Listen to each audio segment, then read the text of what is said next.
Assalamualaikum warahmatullahi wabarakatuh. Kembali lagi di Alex Setia Budi Channel. Pada kali ini kita akan membahas salah satu hari raya umat muslim Syiah, yaitu Hari Raya Qadirhum. Lalu, apa itu Hari Raya Qadirhum? Ya sobat semua, Hari Raya Qadirhum yang diperingati oleh kaum muslim Syiah dilatar belakangi dari sebuah peristiwa, yaitu peristiwa Al-Qadir. Peristiwa Al-Qadir merupakan peristiwa terpenting dalam sejarah Islam.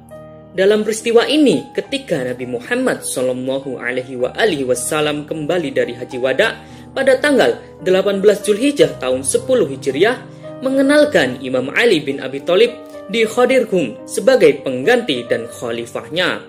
Orang-orang yang hadir di tempat itu, yang di antara mereka terdapat pula para pembesar sahabat, memberikan baiat kepada Imam Ali bin Abi Thalib. Acara pengenalan ini berdasarkan perintah Allah dalam ayat tabligh.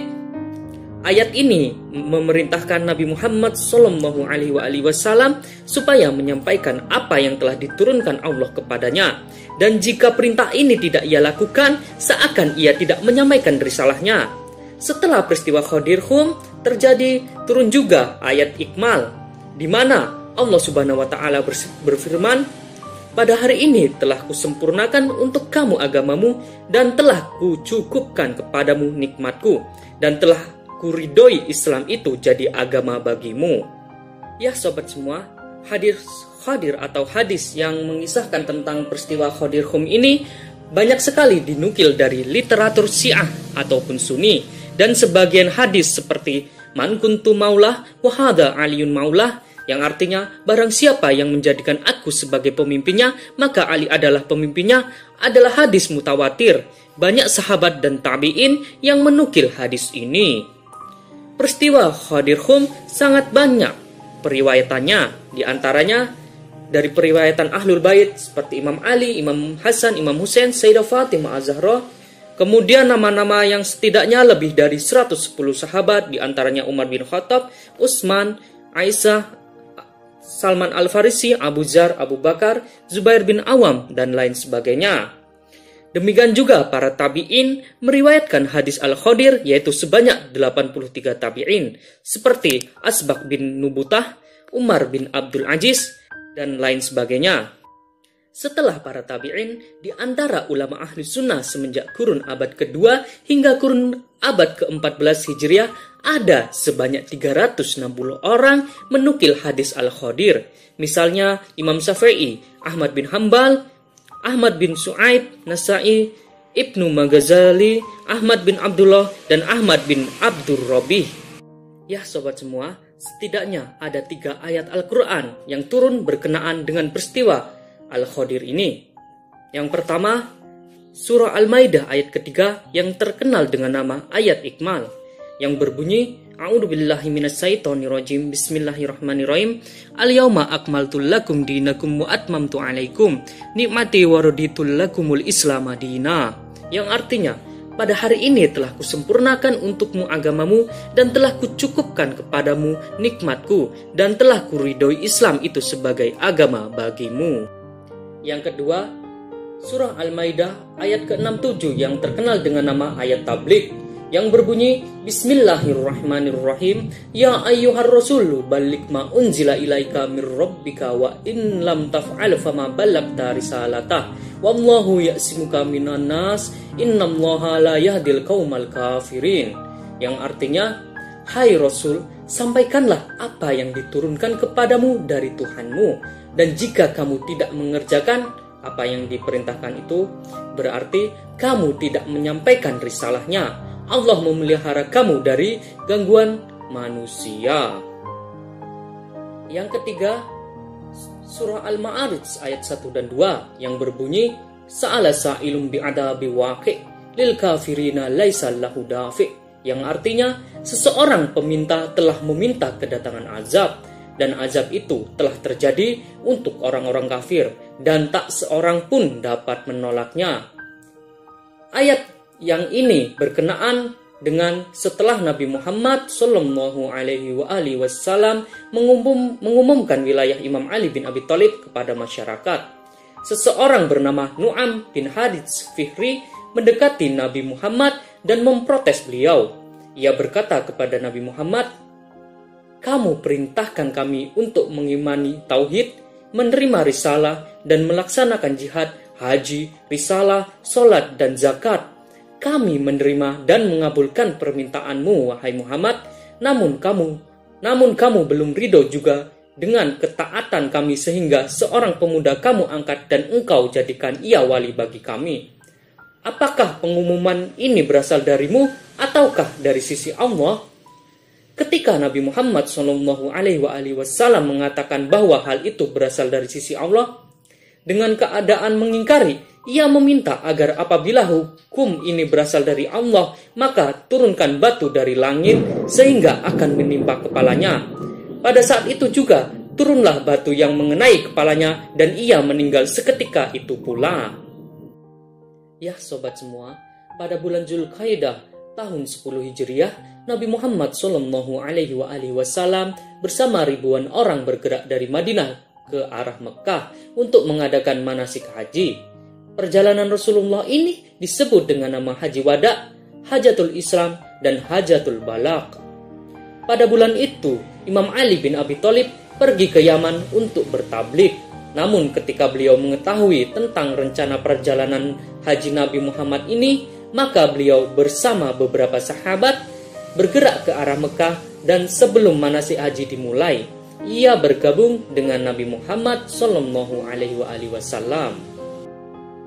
Kaum muslimin yang telah melaksanakan ibadah haji pada hari Kamis tanggal 18 Zulhijjah sampai di sebuah tempat bernama Ghadir Khum. Dan sebelum terjadi perpisahan antara penduduk Suriah, Mesir, dan Irak, rombongan malaikat Jibril dari sisi Allah menurunkan ayat tabligh kepada Nabi Muhammad SAW dan memerintahkannya supaya mengenalkan Ali bin Abi Thalib kepada khalayak sebagai wali dan wasi setelah wafatnya. Setelah turunnya ayat ini, Nabi Muhammad memerintahkan rombongan sahabat haji yang pergi haji untuk berhenti dan berkata bahwa mereka yang telah sampai di depan supaya kembali dan rombongan yang masih di belakang diperintahkan untuk segera bergabung dengan rombongan yang telah sampai di Ghadir Khum. Ya sobat semua, Nabi Muhammad SAW setelah mengerjakan sholat zuhur menyampaikan khutbah yang terkenal dengan nama khutbah Al-Ghadir. Pada khutbah itu ia menyampaikan, "Segala puji syukur hanya bagi Allah, dan darinya aku mohon pertolongan dan aku beriman kepadanya, dan kami memohon pertolongan darinya dari bujukan hawa nafsu yang tercela. Allah Subhanahu wa Ta'ala yang maha lembut dan maha mengetahui mengabarkan kepadaku bahwa aku akan segera kembali kepadanya. Aku akan segera memenuhi panggilannya. Aku akan datang terlebih dahulu di tepi telaga Kausar. Kemudian kalian akan memasuki telaga itu. Oleh karena itu, perhatikanlah setelahku bagaimana kalian akan memperlakukan sakolain, yaitu Sakil Akbar yang disebut Al-Quran, dan Sakil Asgor, yaitu Itrah Nabi." Kemudian Rasulullah SAW mengangkat tangan Imam Ali bin Abi Thalib sehingga orang-orang melihatnya. Kemudian beliau bersabda, "Wahai manusia, bukankah aku lebih memiliki wilayah dan kewenangan atas kalian daripada diri kalian sendiri?" Para sahabat kemudian menjawab, "Iya wahai Rasulullah." Kemudian Rasulullah melanjutkan, "Allah Subhanahu wa Ta'ala adalah waliku dan aku adalah wali kaum mukminin, dan aku lebih layak memiliki wilayah atau otoritas atas diri kalian sendiri. Oleh karena itu, siapa saja yang menjadikan aku sebagai pemimpinnya, maulanya, maka Ali adalah pemimpin baginya." Rasulullah mengulangi kalimat ini sebanyak 3 kali. Kemudian beliau bersabda, "Ya Allah, cintailah orang-orang yang mencintai Ali dan menjadikannya sebagai maulanya, dan musuhilah orang-orang yang memusuhinya. Tolonglah orang-orang yang menolongnya, tinggalkanlah orang-orang yang meninggalkannya." Kemudian Nabi Muhammad SAW berkata kepada orang-orang, Wahai kalian yang hadir, sampaikan pesan ini kepada orang-orang yang tidak hadir. Ya sobat semua, sebelum rombongan-rombongan para sahabat itu berpisah, malaikat Jibril turun untuk yang kedua kalinya guna menyampaikan ayat ketiga dari surah Al-Maidah yang terkenal dengan nama ayat Ikmal yang berbunyi Bismillahirrahmanirrahim, Al-yauma akmaltu lakum dinakum wa atmamtu alaikum nikmati wa raditu lakumul Islam madina, yang artinya pada hari ini telah kusempurnakan untukmu agamamu dan telah kucukupkan kepadamu nikmatku dan telah kuridhoi Islam itu sebagai agama bagimu. Ya sobat semua, pada saat itu orang-orang yang hadir memberikan ucapan selamat kepada Imam Ali bin Abi Thalib.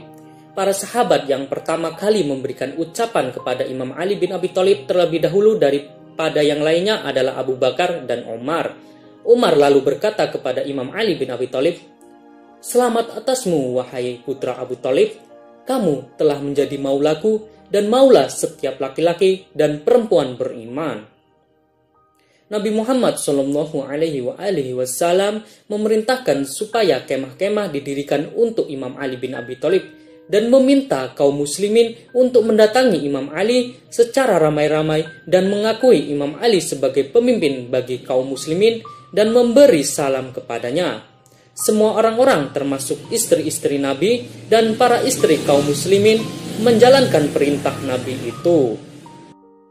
Ya sobat semua, terkait dengan orang-orang yang hadir pada peristiwa Ghadir Hum, terdapat perbedaan pendapat. Sebagian mengatakan 10.000 orang, ada yang juga yang mengatakan 12.000 orang, ada juga yang mengatakan 17.000 orang, 70.000 orang, dan ada juga yang mengatakan 120.000 orang. Dengan memperhatikan orang-orang yang hadir pada peristiwa Al-Ghadir dan penduduk Madinah pada tahun ke-10 Hijriah, demikian juga dengan memperhatikan orang-orang yang hadir di Mekah pada pelaksanaan Haji Wada, maka pendapat yang mengatakan bahwa jumlah yang hadir pada peristiwa Ghadir Hum sebanyak 10.000 orang adalah lebih bisa dipercaya. Ya, mungkin cukup sekian pembahasan pada kali ini. Semoga dapat memberi ilmu baru kepada kita semua dan menambah kecintaan kita kepada Ahlul Bait Rasul. Akhirul kalam, saya tutup dengan wassalamualaikum warahmatullahi wabarakatuh.